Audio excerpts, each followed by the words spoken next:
Hey everybody, happy Monday. Hello, hello. Hope you had a nice weekend.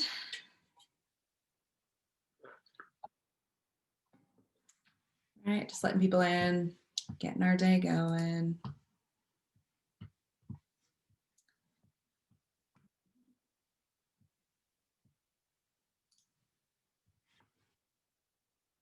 All right, good morning. Hello. Feel free to share something you did over the weekend. I like hearing from you.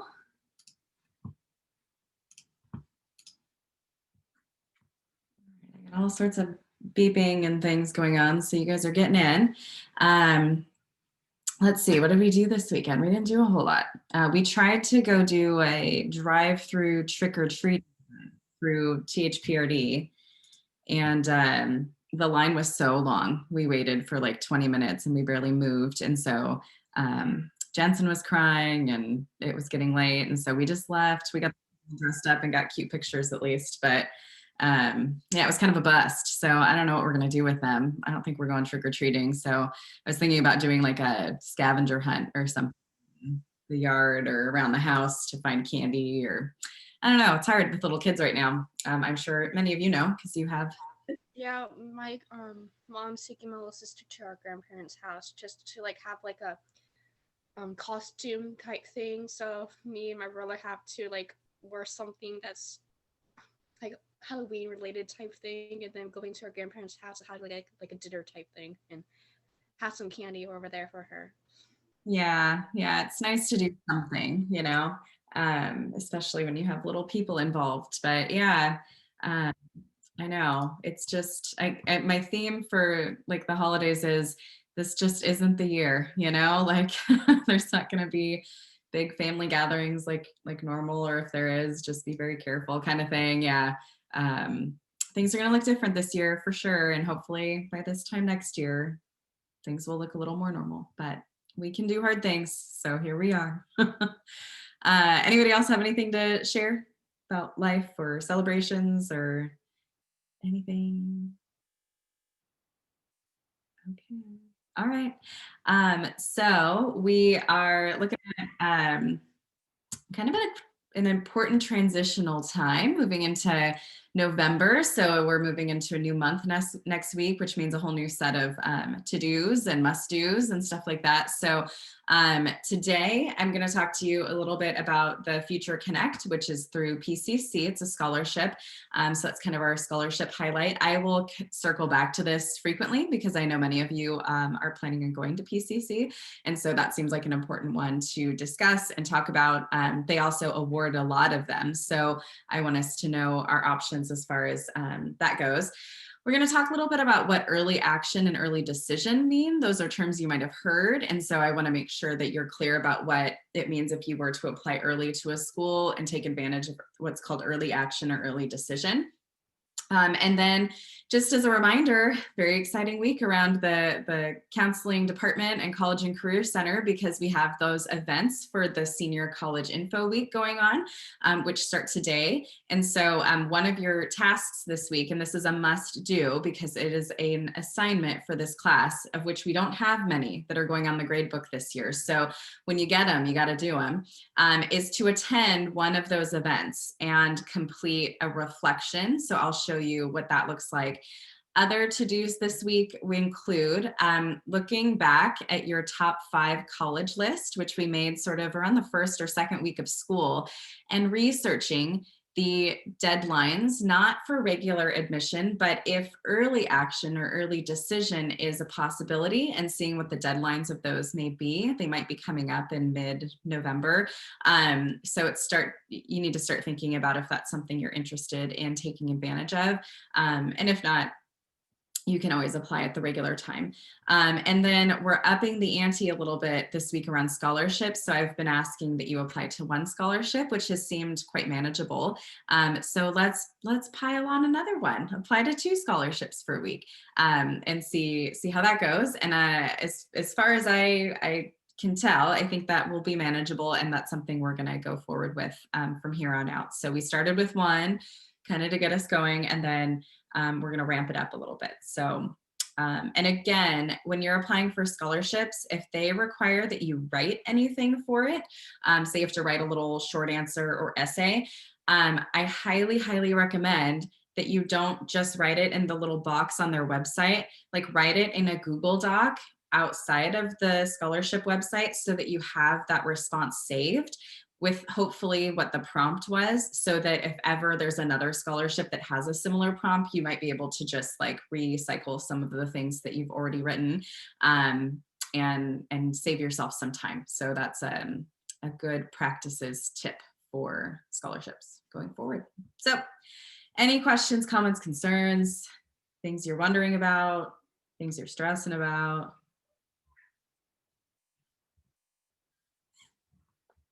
Okay. All right, so I wanted to show you the Future Connect PCC scholarship. So if you are planning on going to PCC, I highly, highly recommend that you do this scholarship. We have probably a dozen students. We always have the most in the district, it seems like. So we have like 12 to 15 students every year receive the Future Connect scholarship. It's an amazing program. It is open to students who identify as first generation or low income. And the goal is to eliminate barriers to college, provide students with ongoing support throughout their time at PCC. Anytime you see provide ongoing support, that is a cue to you, like, I definitely want to apply for this scholarship, because this is them putting their money where their mouth is, right? So they're not just throwing money at you and saying, here, you should be fine.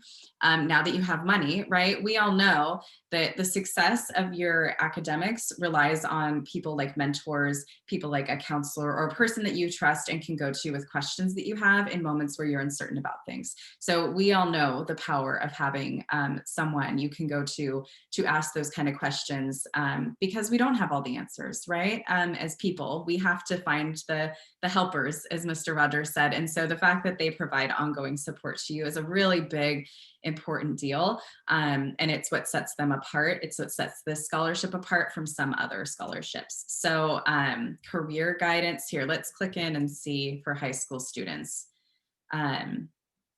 So this is really cool. They have about 1,000 to 1,200 applicants every year. They award 350 to 400 scholarships. So that is a huge amount of people, and your chances of getting it are very good. I just told you 12 to 15 people from our school get it every year. And here's some of the things that you get. Support includes scholarship money, career guidance, personalized advising, and some free classes. So there's a lot of benefits. It goes into each of those a little bit more here. You get a success coach, career guidance, job and internship resources. So one of the things that PCC does a really, really wonderful job at is connecting you with people in industries that you're interested in learning more about. So that's called networking, right? Networking is one of the hardest parts of becoming an adult. It forces you to talk to people like at random that are in industries that you're interested in learning more about. And that can be really awkward, and it can be a barrier to you actually getting into that industry if you're a little bit too weirded out by it. But they are kind of serving as like a go-between, like, hey, we'll make the introduction. These people have already said they're interested in connecting with students. So this can be like a major key part of like one of the benefits of getting this scholarship. You get to go on cool activities with them, similar to kind of like TRIO, except at the next level, right? And then transfer support. So if you're planning on continuing on to a four-year university after you get your two-year degree at PCC, they're so good about hooking you up with either a public school, private school, wherever it is you want to go. And there's actually a special scholarship that you could be eligible for to go on to a four-year school. So you may be wondering, what do I do? Well, they've anticipated that you have that question because they're educators after all. You have to apply to PCC first to get this. So if you are fairly certain that you want to go to PCC, just apply. Like, let's do it. It is not a particularly difficult application process. And I've already had 2 students email me with their congratulations that they were accepted to PCC. So you guys are doing it. I'm so proud. And so those of you who are pretty certain you're going to go to PCC, let's just fill out the application. Let's get it done early, and then you can start applying for stuff like this that's specific to your school. The application will open November 1st. So that's why I'm bringing it up this week for next year. So if you've already applied or plan on applying soon, let's do it. Let's get this done and get you some money, which, as you know, you have some pretty good chances of getting. So any questions about this one?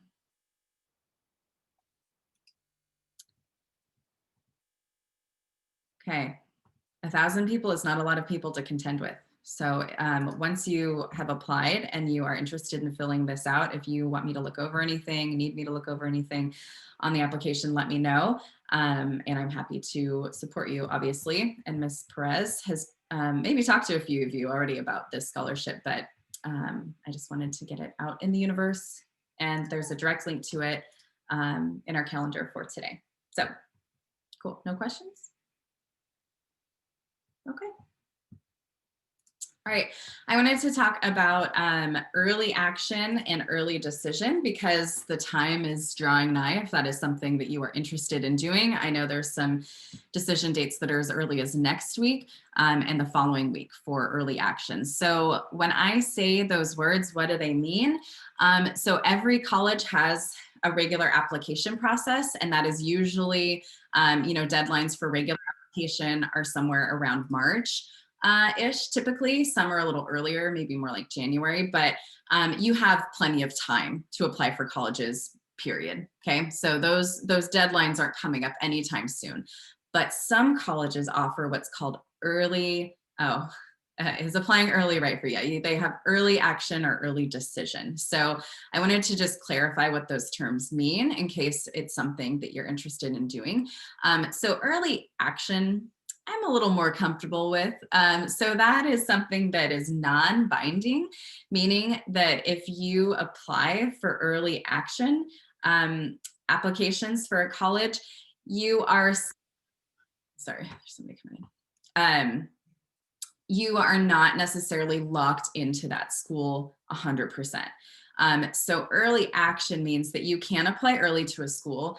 You will receive a decision well in advance of their regular application process and when other people get notified if they got in or not. It helps you understand where you stand with some of these schools that are at the top of your list. And it is right for someone who has done their homework. So I would say, we've all done a fair amount of homework because you already have your top 5 colleges, you have some information about them. So if you took that process seriously, this might be the right choice for you. So you've decided that a school is definitely a good fit for you, both academically and you think financially. You haven't gotten your FAFSA information back, like your expected financial contribution is sort of up in the air a little bit still, but that financially you could make it work either with grants or loans that you get. Make sure you read the fine print though if you decide to do early action. Sometimes there are restrictions that apply, and so you want to make sure that it is the right decision for you. Other schools have what's called early decision. Okay, that sounds much more decisive, and it is. So if you apply for their earlier deadline, which again might be coming up, that's oftentimes what's called binding. So that means if you apply early to that school and you get in, they have you. Like, you're not going to be applying to any other schools. You've committed to going to that school. So it can feel a little scary, but because I think most of us are afraid of commitment. But if it's your first choice school and you definitely know, like if you've always dreamed of being a duck or a beaver or something, like if you definitely know you want to go to a school, this is a great option. Like, here's why. The ability to not have to worry about applying to any other schools or going through that stressful application season is not going to be a problem for you because you already know I'm going to go to U of O and I'm going to be a duck and it's going to be awesome. So you know, there's definitely a type of person this is right for. If there's a school that's your dream school and you've always wanted to go there, you have nothing to lose. Do early decision. If it's binding, so what? You're getting into the school of your dreams. So, you know, that's the kind of person who should do early decision. One of the disadvantages is that you don't have the ability to compare financial aid awards for different schools. So say you apply to 3 different schools and in March you start to find out which ones you got into. Say you got into all 3 and U of O is offering you, you know, like $20,000 for, you know, the year or whatever. And leaving you with like $5,000 to pay. And then Oregon State is offering you $10,000, leaving you for like on the hook for $20,000. Obviously, even though you might have wanted to go to OSU a little bit more, U of O has a better financial package for you, and that might drive your decision. When you do early decision, you wouldn't have the option to do that. You wouldn't have the option to compare financial aid packages. So you just have to go with whatever that school of your dreams offered you and be at peace with that. So those are the differences between those 2 terms. Okay, so one is a bit more open, the other is a bit more for sure you're going there. So it's a peace of mind thing. I think for a lot of people, if you apply early, you get to find out if you're going to be accepted to that school or not, sort of get it out of the way. If the college application process is something that you're stressing about, this might be a good option for you as well. Questions? I've only had a couple of you bring this up to me privately through email. So I know that some of you are thinking about it. Some of you are doing it. I know that I've got one person applying for like the early action through U of P. And then one other person was asking about it. So I know it's a question that some of you have had. And so I thought I'd cover it. And for some of you, you might be hearing about this for the first time, right? So things to consider if this is a right decision for you to consider going forward with.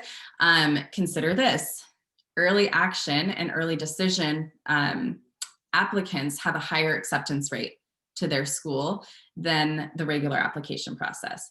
This has a little bit to do with the fact that most people who are doing early action generally are like have higher academic records, like higher GPAs and things, but overall higher acceptance rates. You can wrap up the college search. So you find out by December or January if you're getting in rather than March or later. So you don't have to be biting your nails trying to see which schools you're going to get into. The application process, though, is the same either way. So you're not going to be doing more work to do the early application. It's just that you have to get it done sooner. So you're not going to get more or less work to choose either. So I think that's important to note. You must have your deadlines though, right? You have to do a little research to make sure that you can apply by the deadline. And some barriers that might exist that will prevent you from doing that are if you have not gotten letters of recommendation. So for early action, it's really important to have teachers already have written your letters of rec, which is why I tried to get you guys to do this in the spring, and some of you did. But for those of you that weren't hanging out, I couldn't, force you to do that. And so that's why for the last few weeks, I've been nagging you to get teachers written to asking for letters of recommendation.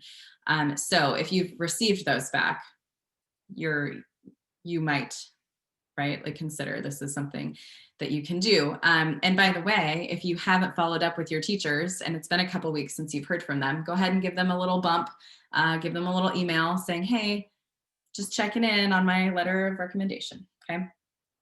Especially if they didn't give you a timeline for that. So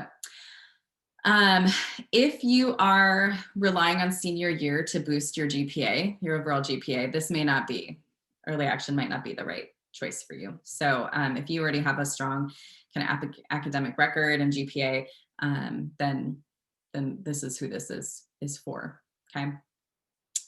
So that's my spiel about early action. Terms you need to know. Who knew? No questions? No like things you're wondering about? Okay. So If you're thinking early action, which you might be, University of Oregon, OSU, those two are both early action, meaning they're non-binding. You can apply early. Some of you have already even completed like the questions for the application because you were hanging out in the spring and we did those. So if that's you, I would say go for it. See if you get in. It's not binding, so you're not locked into that school, and you'll know, right? It's like a peace of mind kind of thing. Like, what's my financial package going to be for there? Like, what am I looking at? So I highly recommend it, just to see where you're at, especially if it's early action, non-binding. So just keep in mind that to apply to U of O or OSU, it's through the Common App. So you would use the Common App for that. And so your teachers will need to submit letters of recommendation through Common App as well. So you'll need to reach out to them to make sure they're going to do that. Okay. Okay. No questions? Okay. Last thing. Oh my gosh, it's the week, guys. The week we've been waiting for. Early action. It's because I've been talking about it so much. It's Senior College Info Week. So I'm really promoting this along with your counselor, who both of us want you to get to college and be empowered and knowledgeable and not be scared. And this is part of the work you have to do that. All right. So tonight is, I think, one of the most beneficial workshops. It's understanding financial aid and scholarships. So if you feel lost in this process, guess what? Knowledge is power.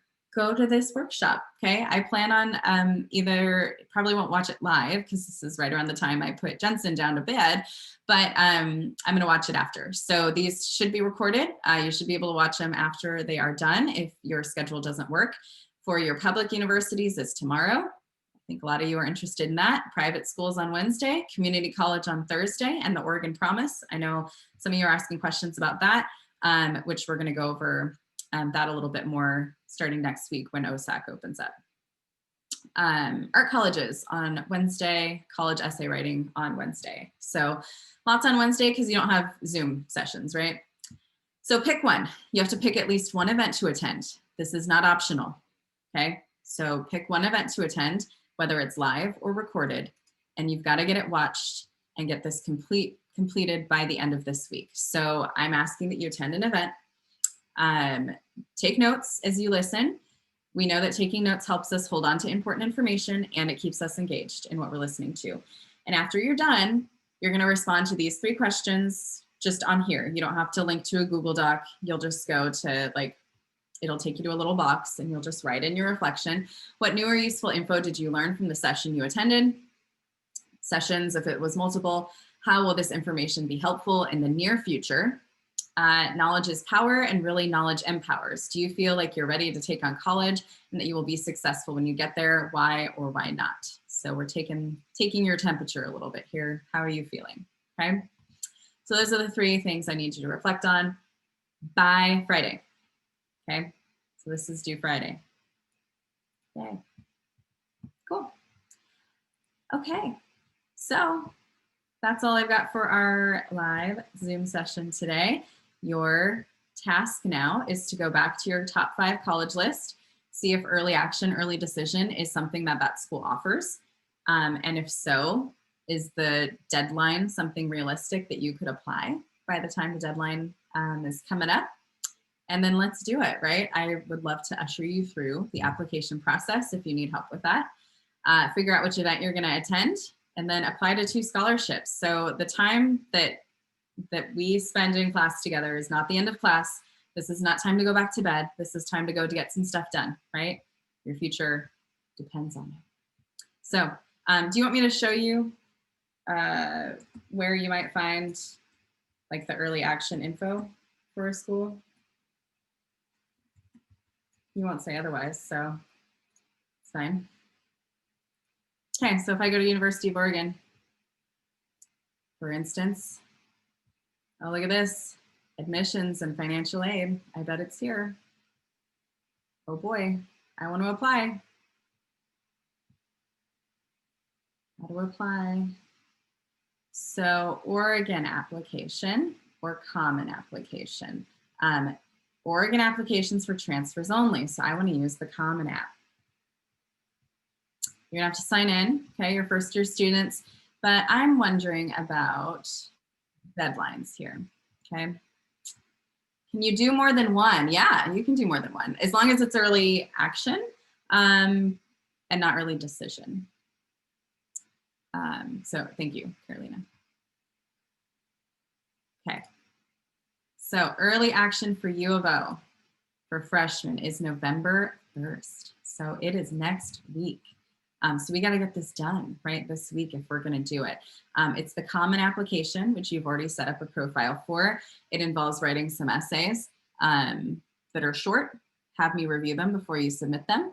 It involves getting 2 letters of recommendation from your teachers, and that's really the process. So it's coming up. They will need the supporting documents by November 15th. So it looks like you might have a little bit more time to get your letters of rec in. But definitely, you know, you got a couple week deadline there. So, okay, their regular deadline is January 15th. So if you want to go to U of O, they've got an earlier deadline than some other schools. Okay, so poke around your websites, poke around your schools, see if this is something you want to do. And otherwise, let me see if there's any other questions here. No, I don't believe you need to watch the College Info Week stuff live. I think it's going to be recorded. We'll know for sure after today. It doesn't say anything about them being recorded, but they're on YouTube Live, which is, I think, just automatically recorded and available after. So I will know for sure by tomorrow, but I believe so, yes. Any other questions? Okay, folks, you have your tasks. Look into early action. Attend a college info event. Apply for 2 scholarships. It's a lot to do by Friday. I'll see you later. See you tomorrow. Thank you. Thank you. Thank you.